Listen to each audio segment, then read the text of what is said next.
Dentro do tema do segundo trimestre do ano de 2020, estudando a Igreja Eleita, hoje, 26 de abril. Aí estão listadas as lições deste segundo trimestre e hoje em especial estaremos estudando a lição 4, a iluminação espiritual do crente. Texto áureo encontra-se em Efésios, no capítulo 1, no versículo 17. Para que o Deus de nosso Senhor Jesus Cristo, o Pai da Glória, vos dê em seu conhecimento o espírito de sabedoria e de revelação. Oremos. Senhor Deus, soberano Pai, tua graça seja abundante em nós. Venhamos a ter o teu espírito de sabedoria, de entendimento e a revelação do teu querer venha a nossas mentes e corações, nos dando ânimo, força e que continuemos firmes na revelação de ti. Grato, meu Senhor, sede conosco, no nome de Jesus Cristo. Amém. A verdade prática. A vocação do crente inclui a herança de preciosas riquezas conferidas aos eleitos pela grandeza do poder de Deus. Oh, glória a Deus! Vamos ver hoje do que trata essas preciosas riquezas que são conferidas aos eleitos, aos escolhidos.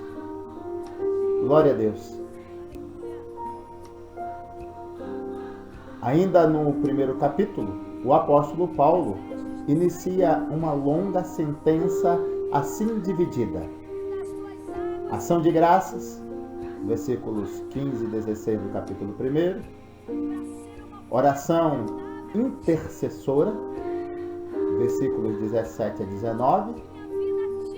Confissão de louvor e exaltação, nos versículos 20 a 23. Nessa sentença, somos exortados a louvar ao Senhor pela nossa eleição, ou seja, pela escolha que Deus fez por nós. Buscar a iluminação do Espírito, e aí vejam que é Espírito com E maiúsculo, trata-se do Espírito de Deus, para compreender a dimensão de nossa chamada e herança divina, bem como entender a grandeza do poder de nosso Deus. Na leitura diária, segunda-feira em 1 Coríntios 2, versículos 14 e 15. 14. Ora, o homem natural não compreende as coisas do Espírito de Deus, porque lhe parecem loucura, e não pode entendê-las, porque elas se discernem espiritualmente. Está aí lavrada nas Escrituras uma máxima espiritual. Para você poder compreender as coisas de Deus, tem que ser no Espírito, tem que entendê-las e discerni-las espiritualmente. Porque as coisas de Deus, de fato, parecem loucuras aos naturais. Mas o que é espiritual, discerne bem tudo. E ele de ninguém é discernido. Por isso que é difícil de compreender alguns homens e mulheres de Deus quando falam de coisas espirituais. É preciso que você seja espiritual. Aleluia. Então as coisas espirituais são discernidas, logicamente, espiritualmente. 1 Coríntios 13, 12, terça-feira. Porque agora vemos por espelho em enigma, mas então veremos face a face. Agora conheço em parte, mas então conhecerei como também sou conhecido. Passagem maravilhosa também das Escrituras, em 1 Coríntios 13, está aí apenas uma parte deste brilhante capítulo escrito pelo apóstolo Paulo, e ele aí mostra que agora, quando ele diz vemos por espelho, o espelho daquela época não era o espelho que nós temos hoje. Eles viam, ou a imagem era refletida através do bronze, e a imagem era distorcida. Por isso que ele fala deste jeito. Mas a comparação, logicamente, vale para os tempos de hoje, porque ele estava se referindo como o espelho refletia uma imagem. E assim também são as coisas espirituais. Conhecemos em parte, mas um dia a gente conhecerá o todo. Então o crente tem promessa de conhecer a Deus face a face. Glória a Deus. Quarta-feira, 2 Pedro, capítulo 1, versículo 4. Pelas quais ele nos tem dado grandíssimas e preciosas promessas, para que por elas fiqueis participantes da natureza divina, havendo escapado da corrupção que pela concupiscência há no mundo. Aleluia. Aqui um esclarecimento. Concupiscência quer dizer desejo desenfreado da carne. Aleluia. Mas o Senhor, Ele nos faz promessas, das quais nós podemos escapar da corrupção, dessas concupiscências, desses desejos desenfreados da carne. É preciso que a gente busque no Espírito Santo essas forças. Então o poder divino é capaz de transformar o homem. Então no nosso natural, a gente às vezes não consegue vencer certos vícios, certas concupiscências de nossa carne, de nossos olhos, mas pelo poder de Deus tudo é possível. Quinta-feira, 1 Coríntios 15, versículos 56 e versículo 57. Ora, o aguilhão da morte é o pecado, e a força do pecado é a lei. Mas, graças a Deus, que nos dá a vitória por nosso Senhor Jesus Cristo. Vamos adiante dar um esclarecimento acerca do que é esse aguilhão, do que Paulo trata. Duas passagens na Bíblia em que a gente encontra este termo. Então, o triunfo sobre a morte está assegurado aos salvos. Então, os salvos não podem temer a morte. Paulo dizia, viver é Cristo, morrer é lucro. E aqui vai uma passagem lá em Atos, no capítulo 9, de 4 a 5, em que a gente tem esse termo aguilhões. E caindo em terra, ouviu uma voz que lhe dizia, Saulo, Saulo, por que me persegues? E ele disse, quem és, Senhor? E disse o Senhor, eu sou Jesus, a quem tu persegues. Duro é para ti recalcitrar contra os aguilhões. Vejamos aqui o significado desta passagem. Primeiro, o termo recalcitrar significa confrontar, resistir. Isso significa que Jesus estava falando para Saulo que ele estava resistindo, estava confrontando. E aguilhão é uma espécie de espeto de ferro, de bronze ou até de prata, com o qual os carroceiros prendem o gado para puxar a carroça. Aí que vem o problema. Porém, quando o boi era muito bravo, ele se debatia contra os aguilhões e acabava se ferindo. Então, Jesus estava dizendo que ele estava resistindo, estava confrontando contra os aguilhões. E a gente vê que quem confronta, quem resiste à verdade, ele, na verdade, está se ferindo, ou pode se ferir. Sexta-feira, 1 Tessalonicenses 4, versículo 14. Porque se cremos que Jesus morreu e ressuscitou, assim também aos que em Jesus dormem, Deus os tornará a trazer com ele. Aqui mais uma vez está esse termo dormir, e eu sempre lembro que para mim a morte é como este sono. A gente dorme, passa-se o tempo, a gente abre os olhos, mas não percebemos o tempo exatamente que passou, a não ser que vejamos a hora que a gente dormiu e a hora que a gente acordou. Creio que assim também será a morte. E o Senhor, Ele diz na palavra que Ele vai nos ressuscitar. E Jesus, Ele veio para ser o primogênito, a primícia dos que dormem. Aleluia, glória a Deus. Ele ressuscitou ao terceiro dia. Então a ressurreição de Jesus é a garantia da nossa ressurreição. Sábado, Mateus 16, 18. Aqui vamos falar de uma passagem da Bíblia que, por vezes, é mal interpretada.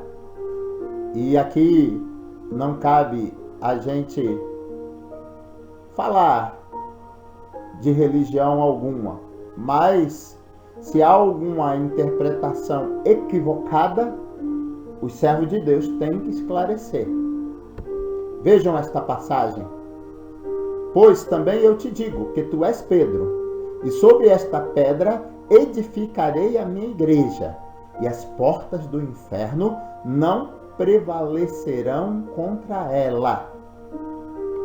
Para você poder entender bem esta passagem, é preciso que você acompanhe todos os versículos que estão antes e depois.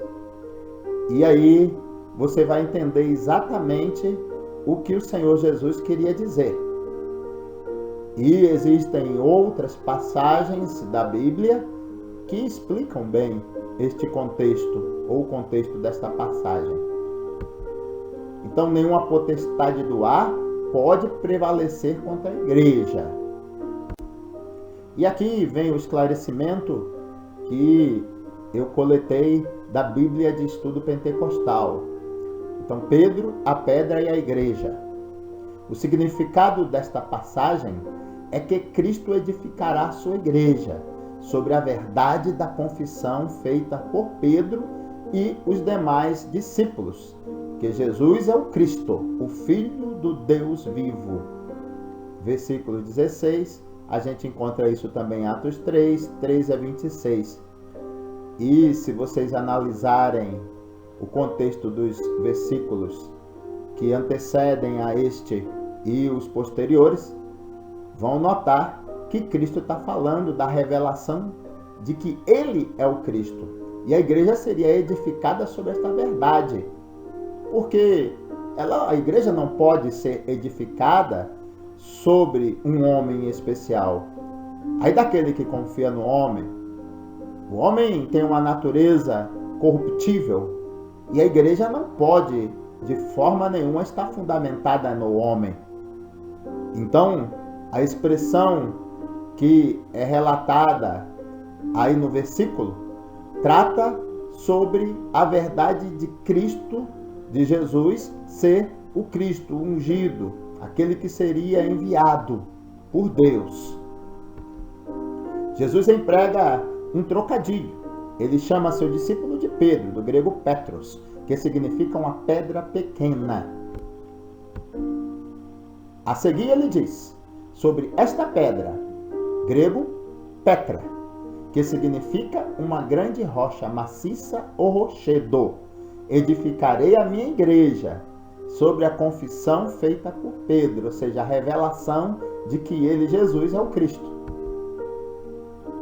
Então, em primeiro, é Jesus Cristo que é a pedra, o único e grande alicerce da igreja. 1 Coríntios 3:11.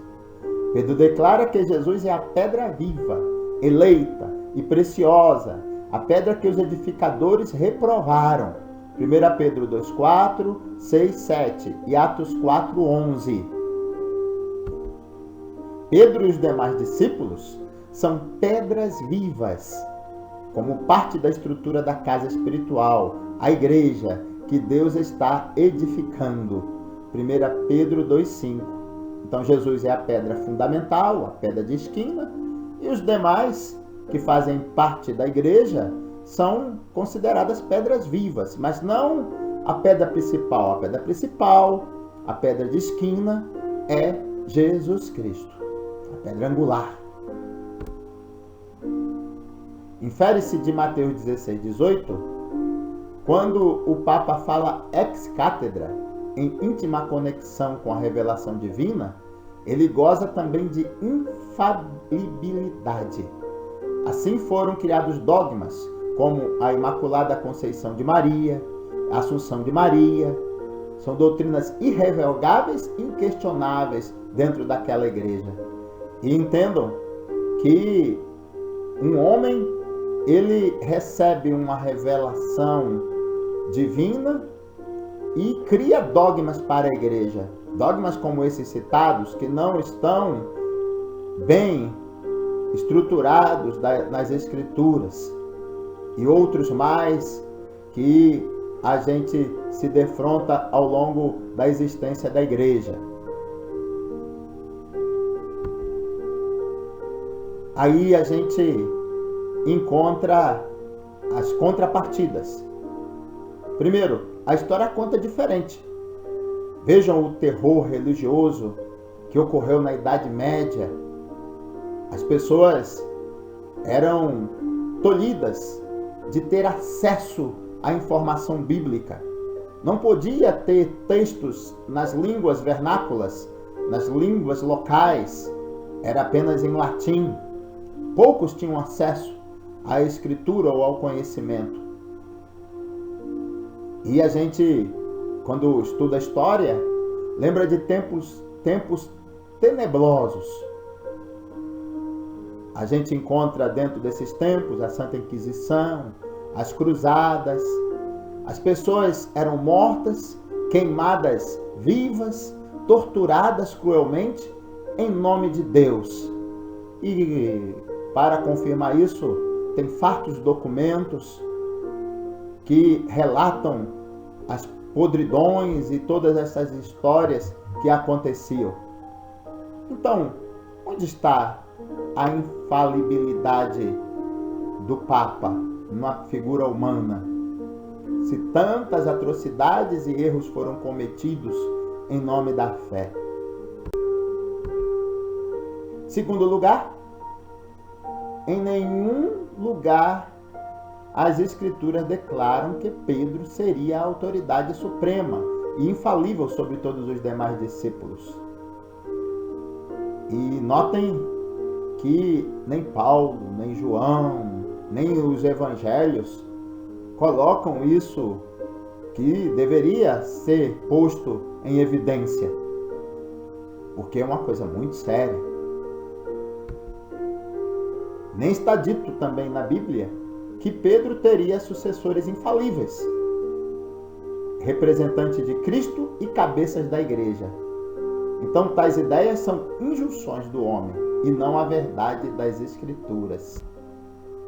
E eu destaco Gálatas 1, 8 e 9, nas palavras ditas pelo apóstolo Paulo, que é muito importante você se deparar, refletir e entender, porque não só você se livra dos falsos mestres, como dos falsos profetas e de heresias dentro da igreja.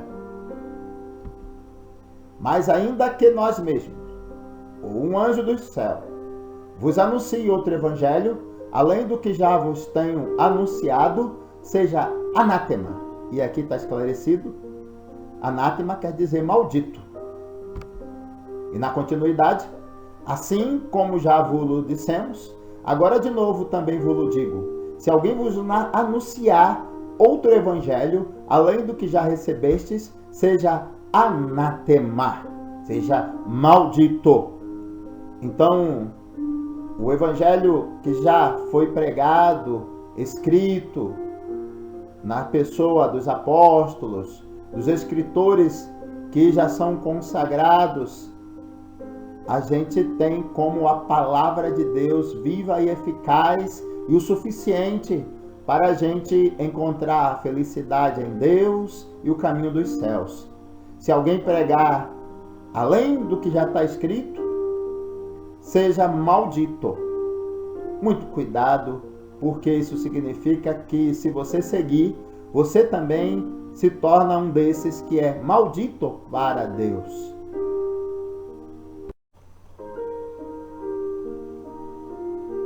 A leitura bíblica em classe está em Efésios, capítulo 1, do versículos 15 ao 23. 15.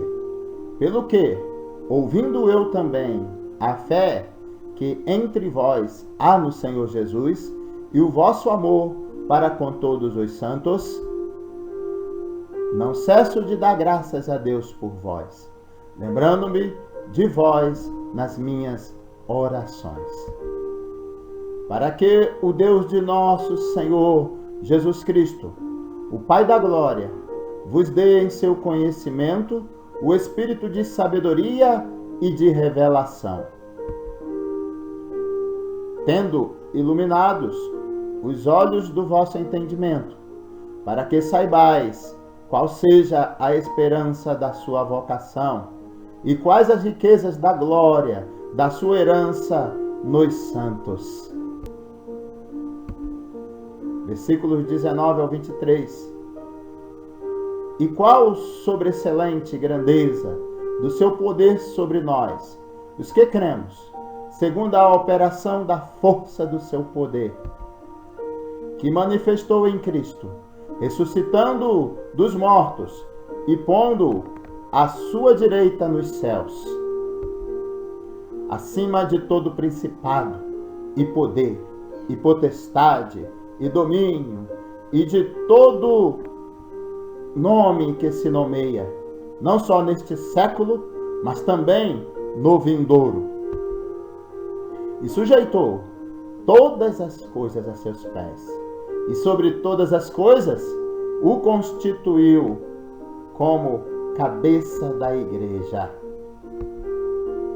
que é o seu corpo, a plenitude daquele que cumpre tudo em todos.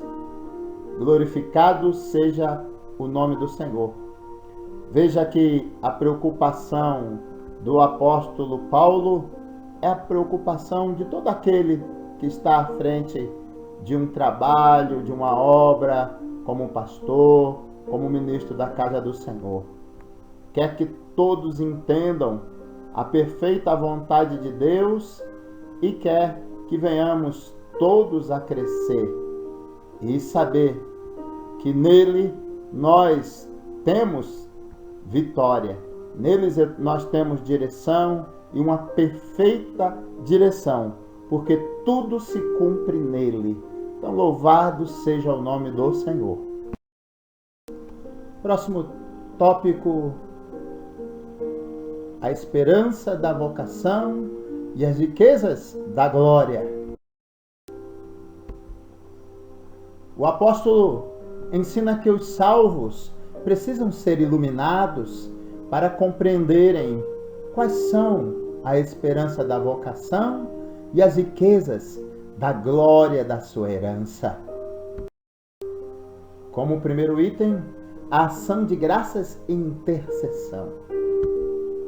O apóstolo se alegra em dar graças a Deus pela vida dos eleitos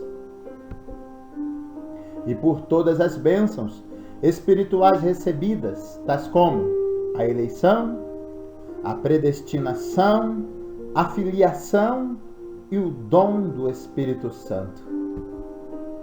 Ele intercede para que seja concedido aos seus leitores o espírito de sabedoria e de revelação. Glória a Deus. Aleluia. A gente encontra aqui o apóstolo Paulo ele dando graças a Deus pela vida dos escolhidos e pelas bênçãos espirituais que são recebidas pelos escolhidos. E vejam que Deus derrama de bênçãos tais que facilita o nosso entendimento de quem Ele é, de como podemos vencer as dificuldades, as batalhas, atreladas certamente ao discernimento espiritual e à visão espiritual de tudo, porque, lembrando, os espirituais discernem tudo espiritualmente.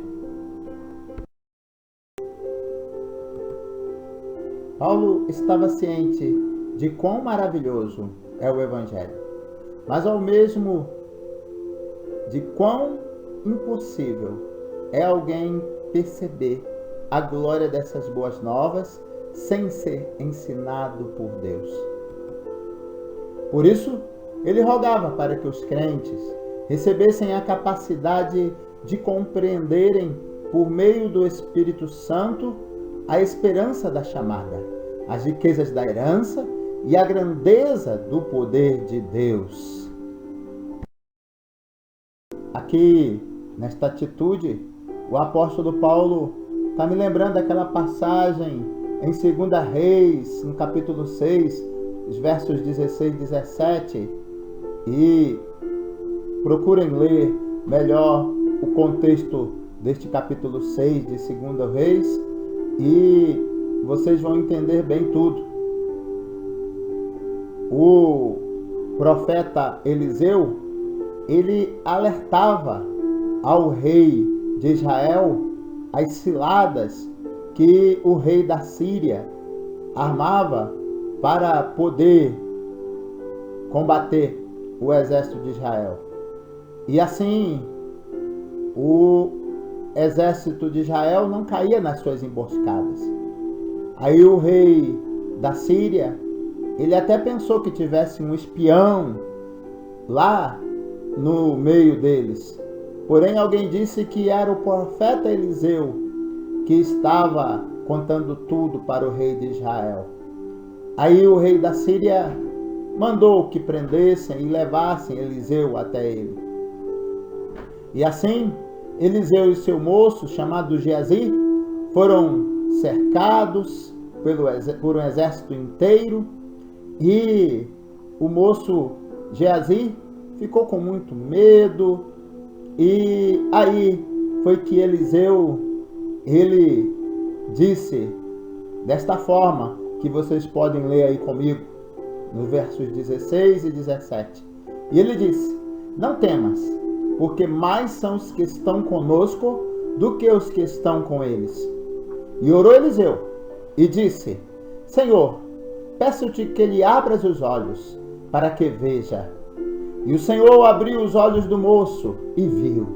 E eis que o monte estava cheio de cavalos e carros de fogo em redor de Eliseu. Aleluia, glória a Deus. E notem que o pedido, as orações do apóstolo Paulo também estava neste sentido, para que Deus desse sabedoria, abrisse o entendimento, para que o povo pudesse enxergar as riquezas espirituais que Deus dava gratuitamente ao seu povo e a todos que buscavam a Ele no Senhor Jesus Cristo. A esperança da vocação, item 2. Em sua petição a Deus, Paulo intercede para que o Espírito Santo ilumine os crentes a fim de saberem qual seja a esperança da sua vocação. Aleluia. Aí Paulo, mais uma vez, como homem de Deus, pedindo para que todos pudessem enxergar até mesmo a sua vocação. Aleluia. Assim eles seriam capazes de experimentar e conhecer profunda e espiritualmente os privilégios de serem vocacionados. Podemos dizer que tal esperança divide-se em pelo menos 3 aspectos. Primeiro, Deus chamou pessoas no passado. Aleluia, glória a Deus. Ou seja, uma chamada em que ele teve a iniciativa por meio da eleição em Cristo, da qual fazemos parte. Está aí Paulo, ele mostrando para a gente que essa chamada, ela veio por Deus em Cristo. E você que está meditando comigo na palavra, procurando aprender da parte de Deus, não negue teu chamado. É uma coisa especial que Deus tem com você. E nem todos têm um chamado idêntico, mas com certeza todos recebem uma vocação em Deus. E se você já achou a sua, toma posse dela e não largue por nada, não por palavra de homem, nem por dificuldades, porque vale a pena a gente dar continuidade àquilo que Deus começou em nós. E dessa forma é que somos realmente felizes. Segundo, a chamada abrange serviço e santificação no presente. É interessante como muitos buscam serem servidos. Na verdade, a chamada, ela dá a gente a certeza de que somos abençoados e que Deus faz a gente transbordar para que a gente possa servir com os dons que Deus nos concede.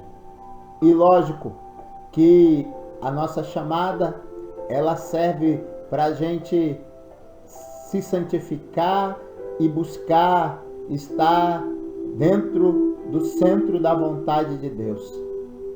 Que você permaneça irrepreensível, busque viver em comunhão e andar de modo digno. Aleluia. Essa é a nossa vocação. A participação gloriosa no futuro, que compreende a vida eterna e a esperança de conhecer Deus face a face. Hoje, em parte conhecemos, em parte profetizamos. Está lá também em 1 Coríntios 13. Mas lá também a gente verifica que no futuro não será mais assim. Veremos como Ele o é e seremos como Ele o é. Veremos a Deus face a face e gozaremos da vida eterna com Ele. Então, louve a Deus pelo teu chamado e pela vocação que vem da parte de Deus para você. Terceiro item, as riquezas da glória da sua herança.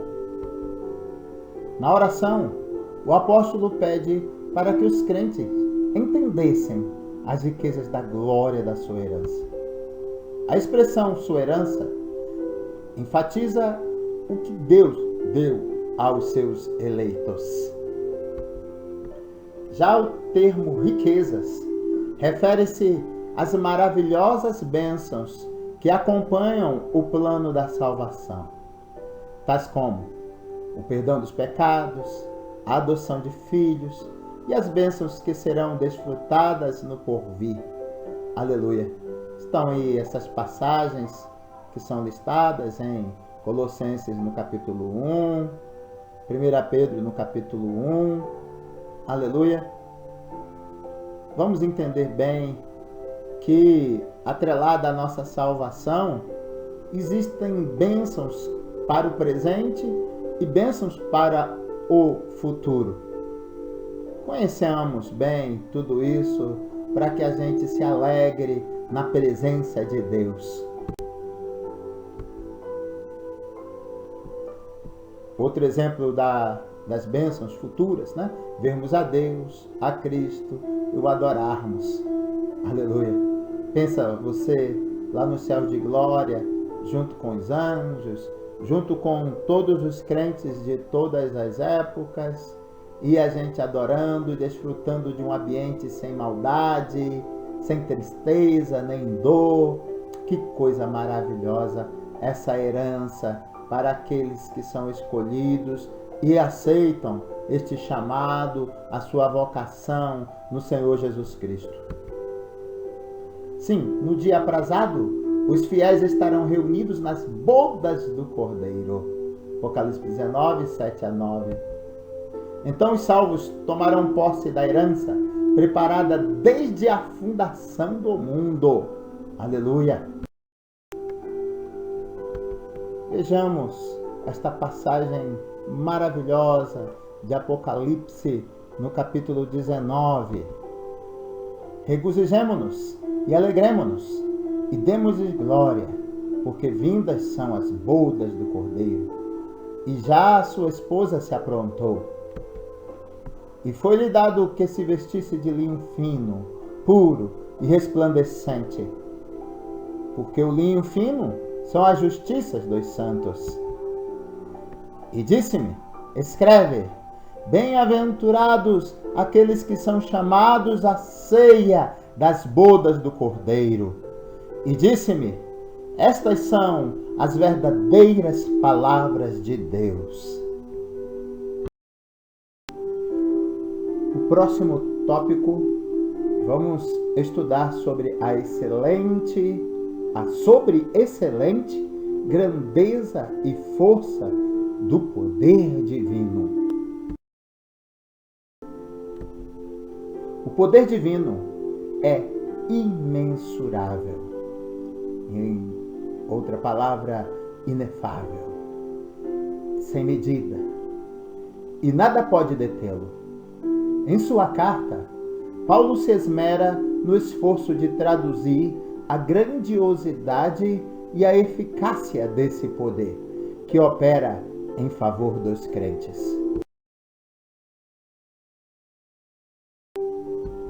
No tópico 1, a sobre-excelente grandeza do seu poder. O apóstolo orou para que os salvos pudessem entender a sobre-excelente grandeza do poder de Deus. Perceba que a palavra sobre-excelente é traduzida do grego hyperbalou, que na forma adjetivada significa extraordinário. Então transcende ao ordinário, ao comum, é extraordinário.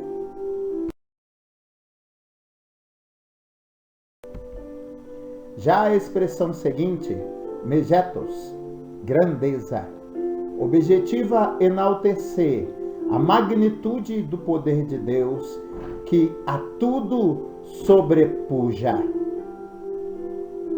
Por isso que Deus, ele é tido como o Todo-Poderoso. O termo dunamis, aqui traduzido por poder, indica feitos miraculosos que requerem força fora de medida. Atos 8, versículo 13. E aqui eu lembro em Lucas 8, 46, naquele episódio da mulher do fluxo de sangue.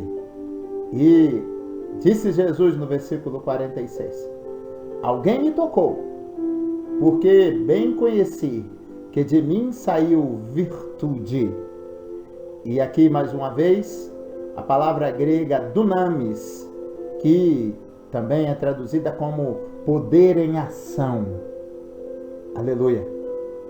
E podemos depreender que na pessoa de Jesus Cristo, tudo exala poder, exala benignidade, bondade,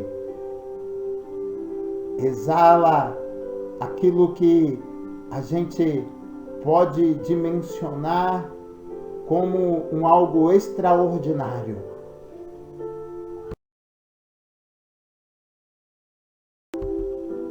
Logo, a repetição desses termos indica que apenas o maior de todos os poderes é capaz de realizar a transformação e a salvação do homem.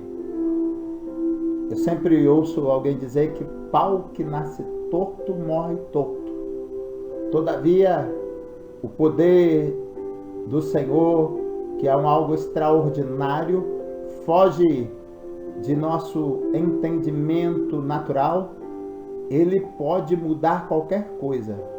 E não é à toa que o primeiro milagre que Jesus fez foi transformar água em vinho. Impossível para um ser natural compreender e entender como isso foi possível. Mas para quem entende esse poder que não tem explicação, é simplesmente poder, tudo pode ser transformado. Acredite, o viciado consegue sair dos vícios. Aquele que está desenganado pelos médicos pode ter a cura miraculosa, porque em Cristo há este poder. E que somente um poder tão grande assim pode operar e concretizar as bênçãos inclusas na esperança da vocação e nas riquezas da herança. E o interessante é o que o Senhor, Ele faz por nós, não só nos salva, transforma, mas derrama sobre nós vocações tal que nele tudo podemos, porque aquele que tem fé, verdadeiramente tudo pode. Então, é por isso que podemos verdadeiramente dizer que tudo posso naquele que me fortalece. O item 2, a força do poder divino. Na sentença segundo a operação da força do seu poder, em Efésios 1:19, o apóstolo faz uso de 3 vocábulos gregos concordes entre si. Primeiro, a palavra operação, que é a tradução de energeia, e também significa eficácia, sinalizando a ideia de poder em atividade. E assim, a gente pode também comparar o termo dunamis, que é poder em ação. Segundo a expressão força, vem do termo kratos, que traz a ideia de intensidade. E finalmente, ixos, que indica o poder inerente de Deus. A associação desses conceitos revela o poder potencial de Deus, que inerente à sua natureza divina, opera em favor dos que creem. Você crê nisso? Aleluia! Então é poder de Deus que vem dele.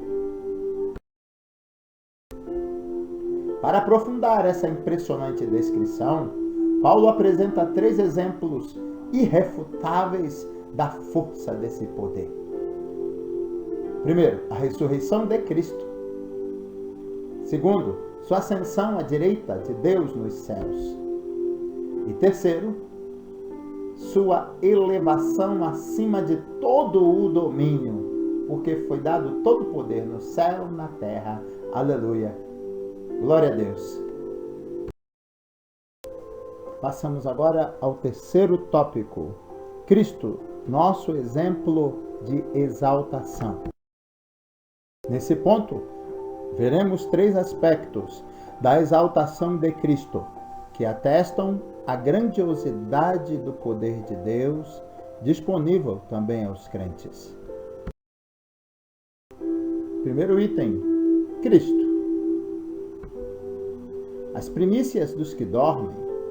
Paulo enfatiza que o poder de Deus se manifestou em Cristo, ressuscitando-o dos mortos. Efésios 1, versículo 20. De fato, o Novo Testamento descreve a ressurreição de Cristo como obra do poder de Deus Pai. Ao ressurgir dentre os mortos, Cristo foi feito as primícias dos que dormem. Assim sendo, a ressurreição de Jesus é a garantia de que seremos ressuscitados. 1 Tessalonicenses 4, no versículo 14. O mesmo poder que ressuscitou a Cristo está também disponível aos salvos. Desse modo, os crentes vencerão a morte e se erguerão gloriosamente de seus sepulcros para reinarem com Cristo eternamente. No segundo item, Cristo elevado à direita de Deus. Paulo reforça o poder de Deus quando da elevação de Cristo ao trono, pondo à sua direita nos céus. Aqui está em foco a ascensão de Cristo em referência à promessa messiânica.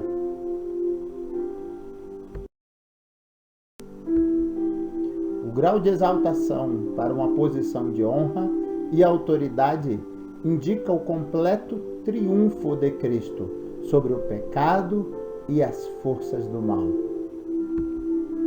Esse triunfo também está assegurado aos salvos. Então só resta você tomar posse da bênção.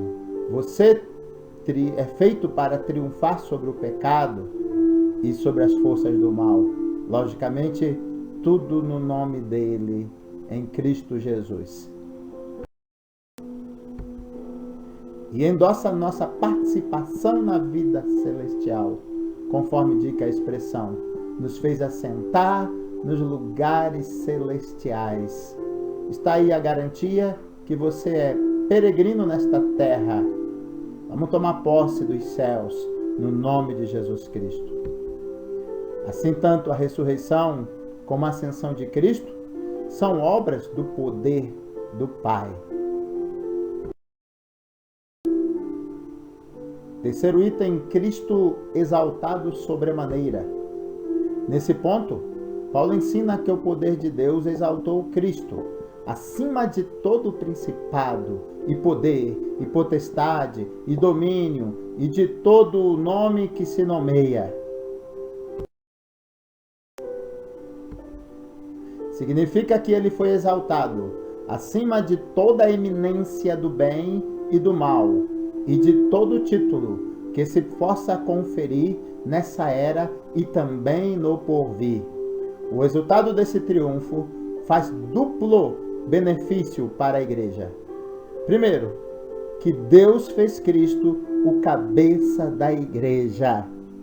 Coisa interessante, né? No nosso corpo, o pé, as mãos, não podem de forma nenhuma ir para nenhuma direção que a cabeça não queira. Então, a verdadeira igreja está alicerçada em Cristo e dirigida totalmente por Ele. E segundo, que Deus designou a igreja para ser expressão plena de Cristo. E é por isso que, em várias situações, Paulo se declara embaixador de Cristo, ou seja, representante dele. A igreja é representante de Cristo aqui na terra. Temos que dar valor à igreja.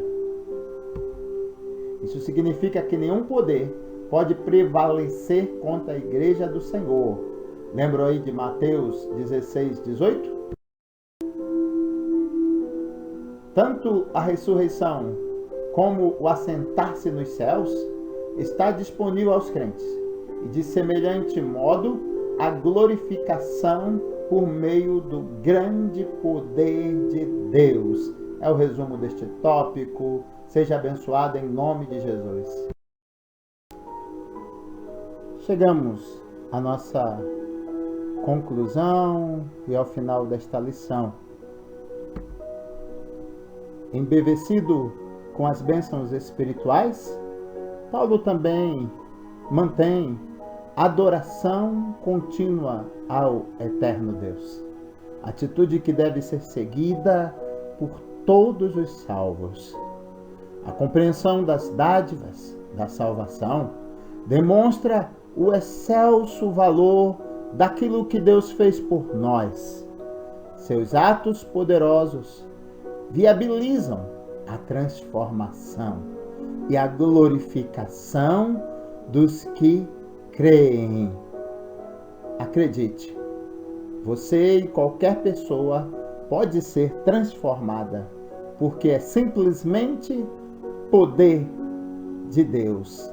Dínamos, poder em ação. Dínamos, poder em atividade. Aleluia, glória a Deus. Próxima lição, 3 de maio de 2020, vamos estudar a lição 5. Libertos do pecado para uma nova vida em Cristo. Vamos tomar posse no nome de Jesus Cristo. Que a graça do nosso Senhor e amado Salvador Jesus Cristo, o amor de Deus e as eternas consolações do Espírito Santo estejam conosco hoje e para todos sempre. E a igreja diz: Amém. E eu recebi a minha bênção. E você?